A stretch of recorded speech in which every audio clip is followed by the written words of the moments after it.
देखिए, कॉन्स्टिट्यूशन संविधान किस तरह से बना, कैसे बना, इसके बारे में आज आप लोगों को बताया जाएगा।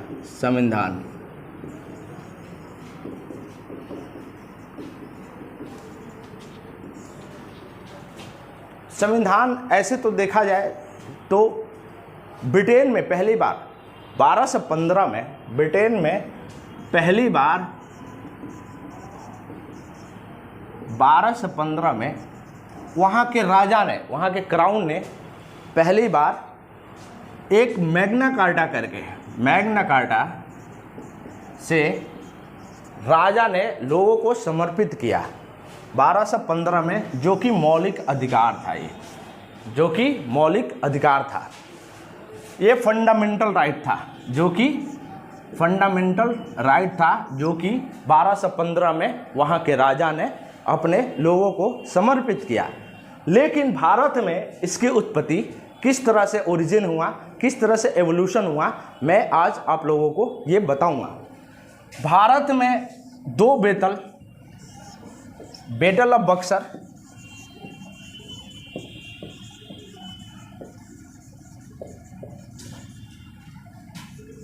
और बैटल ऑफ प्लासी, ये दो ऐसे महत्वपूर्ण लड़ाई थी जहां पे ईस्ट इंडिया कंपनी ने भारत पर पूरी तरह नियंत्रण किया। बैटल ऑफ बक्सर और बैटल ऑफ प्लासी 1757 और 1764। यहाँ पर ईस्ट इंडिया कंपनी पूर्ण तरह से भारत पे नियंत्रण किया। अब हम देखेंगे किस तरह से रेगुलेशन पास होता है और किस तरह से हमारा संविधान के पूर्ण तरह से 1773 से 1935 के बीच का ये ओरिजिन है। 1773 से 1935 के बीच का किस तरह से एवोल्यूशन होता है।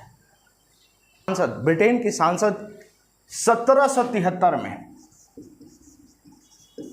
ईस्ट इंडिया कंपनी के कार्यों पर नियंत्रण करने के लिए पहली बार 1773 में वहाँ की सांसद ने एक कानून पास किया जिसको रेगुलेशन एक्ट बोला जाता है।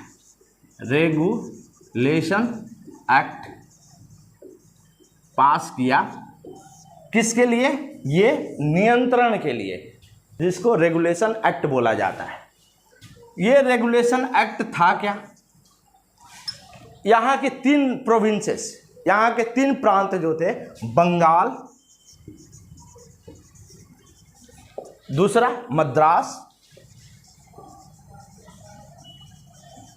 तीसरा बॉम्बे,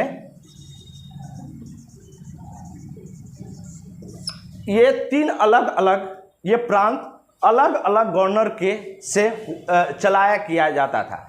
बंगाल, मद्रास और बॉम्बे। जब 1773 के रेगुलेशन एक्ट पास हुआ, इसके तहत बंगाल के गवर्नर को गवर्नर जनरल ऑफ बंगाल बोला गया। इसको गवर्नर जनरल ऑफ बंगाल बोला गया। क्योंकि ये नियंत्रण पाना था किसके ऊपर? कंपनी के कार्यों पे।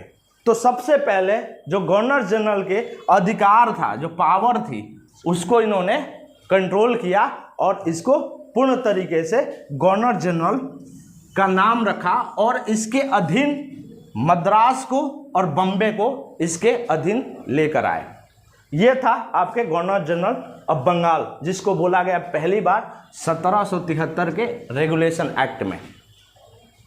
फिर हम देखते हैं इसके इस रेगुलेशन से पूर्ण तरीके से इसके कार्यों पे नियंत्रण करता है संसद, वहाँ के ब्रिटेन की संसद इस 1773 रेगुलेशन एक्ट के तहत इसको नियंत्रण करता है।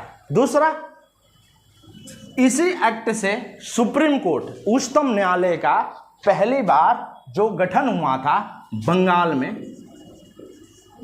में 1774 इसी एक्ट के साथ बंगाल में सुप्रीम कोर्ट का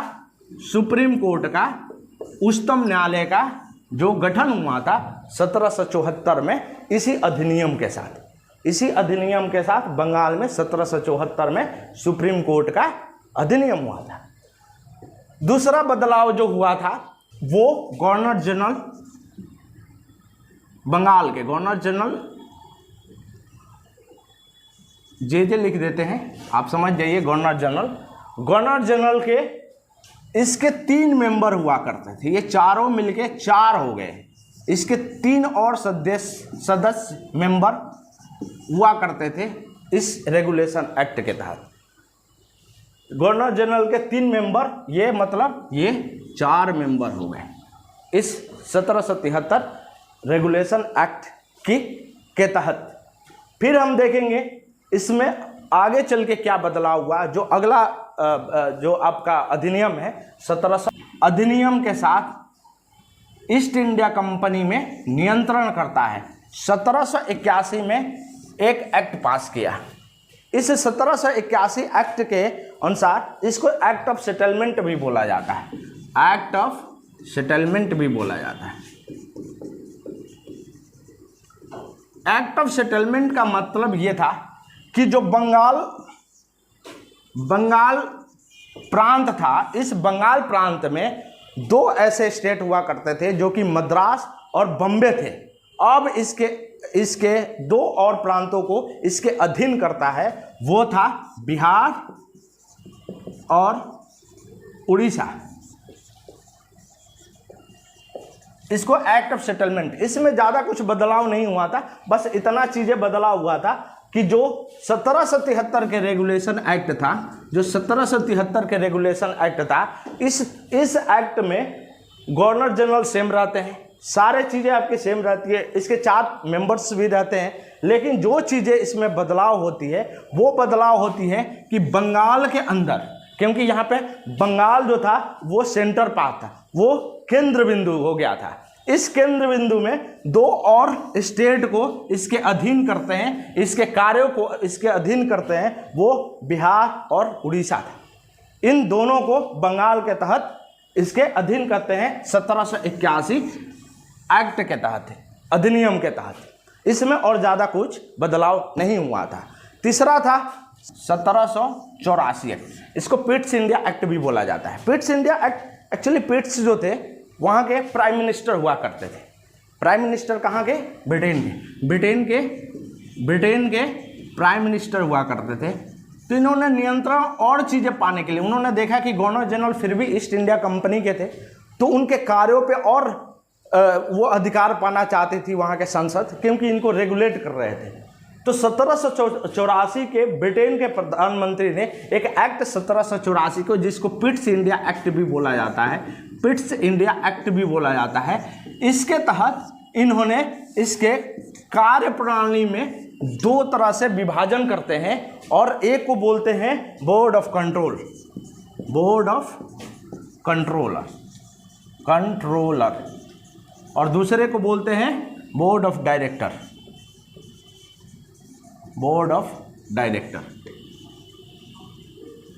अब हम देखेंगे इनकी संसद को, किसके संसद को? ये ब्रिटेन की संसद को, इसके ब्रिटेन के सांसद को ये रिपोर्ट सबमिट करा रही थी बोर्ड ऑफ डायरेक्टर। ये बदलाव था आपके 1784 के पिट्स इंडिया एक्ट में, ठीक है। अब हम देखेंगे चीजों एक्ट के, जो गवर्नमेंट ऑफ इंडिया भारत शासन जो अधिनियम है, इसके तहत ये जहाँ से हमने हमारे संविधान में 60% के करीब 60% के आसपास यहाँ से हमारा कानून जो लिया गया है, ये किस तरह से बदलाव होता है और कैसे कैसे चलता है। तो हम लोगों को पढ़ना किस तरह से है हम देखेंगे। ये कैसे, देखिए 2 चीज़ें, एक है एक्ट, अधिनियम, नियम, जिसमें रेगुलेशन एक्ट। ये देखिए, ये है 1773, 1781 और 1784, ये 3 अधिनियम है। फिर देखते हैं हम चार्टर्ड एक्ट, चार्टर्ड बोला जाता है, चार्टर्ड चार्टर्ड। ये चार्टर्ड है क्या? जब 1600 में कंपनी बनी थी, 1600 में ईस्ट इंडिया कंपनी का जो बनना था ये चार्टर्ड की तरफ से बना था, जो कि एलिजाबेथ ने पहली बार चार्टर्ड के द्वारा इस ईस्ट इंडिया कंपनी का गठन हुआ था। ये गठन 1600 में, ये तो ऐसे 20 सालों के लिए हुआ था, 20 साल के लिए हुआ था। लेकिन वहाँ के पहला महाराज जो महाराज थे, जो जेम्स वन, जिन्होंने 1609 में इन्होंने कहा कि नहीं, इसको अनंत काल के लिए इस ईस्ट इंडिया कंपनी के अधिकार जो पत्र था, जो चार्टर्ड एक्ट के तहत हमको मिलता था, इस अधिकार पत्र को अनंत काल तक, मतलब ये डिफाइन नहीं था कि कितने सालों के लिए दिया जाता है, और अनंत काल तक ये 1609 में वहाँ के जेम्स वन ने अनंत काल तक दे देते हैं इसके कंपनी को, और ये जाके रेगुलेट होता है हमारी। आप ध्यान से देखेंगे, यही चार्टर था जो कि 1793 में और पहली बार रेगुलेट होता है, यही चार्टर था। हमें समझने वाली बात है, हम चीज़ें को यही नहीं समझ पाते हैं कि जो चार्टर्ड एक्ट के तहत ये जो बना था ईस्ट इंडिया कंपनी, यही चार्टर्ड एक्ट का रेगुलेशन 1793 में पहली बार वापस सांसद करती है इस चार्टर्ड एक्ट के तहत। इसमें आप देखेंगे 4 चार्टर्ड एक्ट है, 1793, 1813, 1833 और 1853। ये आप देखेंगे, बड़ी ध्यान से देखेंगे तो ये चारों एक्ट ये 20-20 साल पे इसको दिया गया है, 20-20 साल पे इसको दिया गया है। मतलब आप समझ सकते हैं कि जो पहली बार एलिजाबेथ ने 1600 में ईस्ट इंडिया कंपनी के चार्टर्ड को उन्होंने 20 साल के लिए किया था, जिसको जेम्स वन ने अनंत काल के लिए छोड़ दिया, उसको वहाँ की सांसद पहली बार उसको रेगुलेट करती है, और ये रेगुलेट करती है 1793 में, और ये 1793 में इसको रेगुलेट करती है, जो कि 20-20 सालों के लिए रेगुलेट करती है। 1793 में 1813, 1833 और 1853। अब हम देखेंगे इनके 1893 के एक्ट। कर्मचारियों के जो वेतन मिलते थे, जो कर्मचारियों का वेतन मिलता था, वो वेतन को भारत के राजस्व से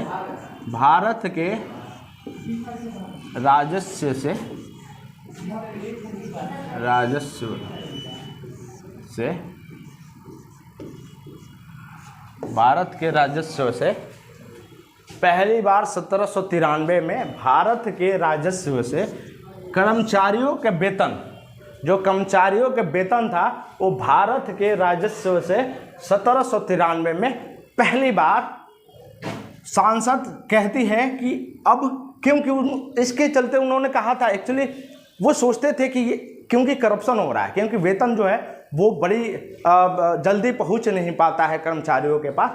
तब 1793 में जो पहली बार अधिनियम बना था, जो चार्टर्ड अधिनियम बना था, तब वहाँ के सांसद ने ये कहा कि ये जो राजस्व भारत के राजस्व से ही यदि वेतन मिलता है तो इसका ये फायदा होगा, क्योंकि समय पर वेतन जाएगा, इसके चलते क्या होगा, वहाँ पे करप्शन जो होगा वो कम होगा।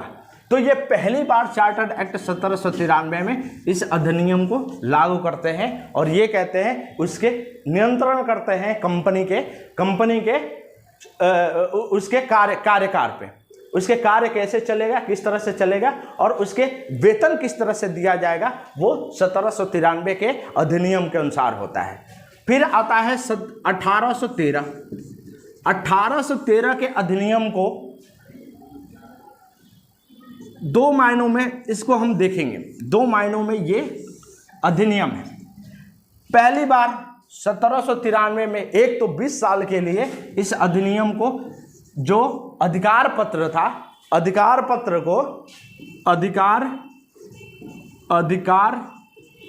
पत्र है, ये पत्र है अधिकार पत्र, इसको 20 साल के लिए बढ़ा दिया गया। इस अधिकार पत्र को 20 साल के 1813 के लिए बढ़ा दिया गया, और 1813 में संसद दो तीन चीजों पे बदलाव करती है। वो दो तीन चीजों क्या है? पहली बार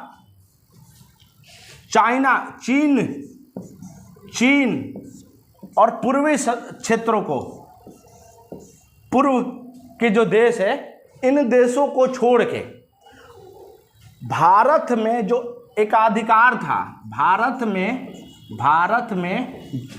जो एकाधिकार था, जो कि व्यापार का एकाधिकार था भारत में, उसको खत्म करता है 1813 में। कौन? वहां के सांसद। और किस चीजों को छोड़ता है? दो चीजों को छोड़ के, जो चीन के साथ व्यापार था और जो पूर्व देशों के साथ व्यापार था, इस देश को छोड़ के कुछ छूट मिलता है कि यहां पर भी एकाधिकार रहेगा, अभी बरकरार रहेगा।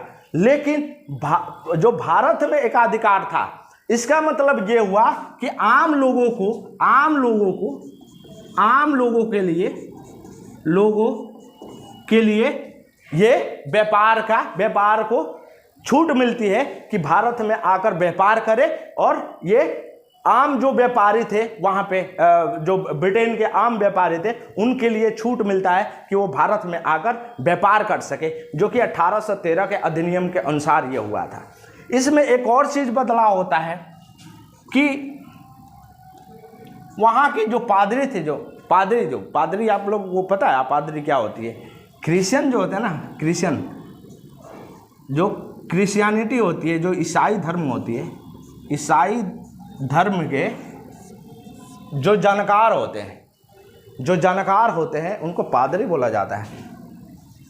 पादरी, ये लोग धर्म के प्रसाद, जैसे हमारे साधु संत होते हैं ना, इस देश में जैसे साधु संत होते हैं, ये सनातन धर्म में, जो हिंदू धर्म में, वैसे ही मौलाना होते हैं जो कि मुस्लिम में, वैसे ही ईसाई में जो पादरी होते हैं, इन पादरी को भारत में धर्म प्रसार करने के लिए, धर्म की प्रचार करने के लिए पहली बार जो छूट दी गई थी वो 1813 के अधिनियम के अनुसार। ये पहली बार ऐसा हुआ था कि इससे पहले कभी भी ईस्ट इंडिया कंपनी ने इन चीज़ों पे कभी भी, आप देखेंगे अभी तक, आप देख लीजिए 1600 से लेकर अभी तक भारत में बैटल ऑफ प्लासी और बैटल ऑफ बक्सर, ये दो लड़ाइयों, जो बक्सर की लड़ाई थी और जो प्लासी की लड़ाई थी, वहाँ से लेकर और 1793 तक धर्म के बारे में जो ईस्ट इंडिया कंपनी ने अभी कुछ भी नहीं कहा है, न कहा है और न उसके बीच में उन्होंने धर्म के बीच में आड़े आए हैं। वो कभी भी ये काम नहीं किए हैं कि धर्म के प्रचार के लिए इन्होंने कभी ऐसा काम किया था। लेकिन पहली बार संवैधानिक रूप से 1813 के चार्टर जो अधिनियम है, इस अधिनियम में पहली बार ईसाइयों के पादरी जो थे उनको धर्म प्रचार करने के लिए भारत में अनुमति दी जाती है। कौन सी? 1813 के अधिनियम के। ये आपका ये मुख्य था 1813 के अधिनियम, 33 के अधिनियम। ये भी चार्टर है जो आपको लोगों को पहले ही बताया था कि हर 20 साल पे 93 का अधिनियम, 13 का अधिनियम, फिर 33 का अधिनियम। इस अधिनियम में भी बदलाव होते हैं। पहला बदलाव जो होता है, आप समझ ही सकते हैं कि जो 1813 में पहला जो बदलाव हुआ था वो क्या हुआ था कि उसके व्यापार, जो ईस्ट इंडिया कंपनी के व्यापारिक का एकाधिकार था भारत में, उसको खत्म करती है। कौन करती है? वहाँ की संसद खत्म करती है। चीन और पूर्व देशों को छोड़ के, चीन और पूर्व देशों को छोड़ के ये उसके व्यापार को खत्म करती है।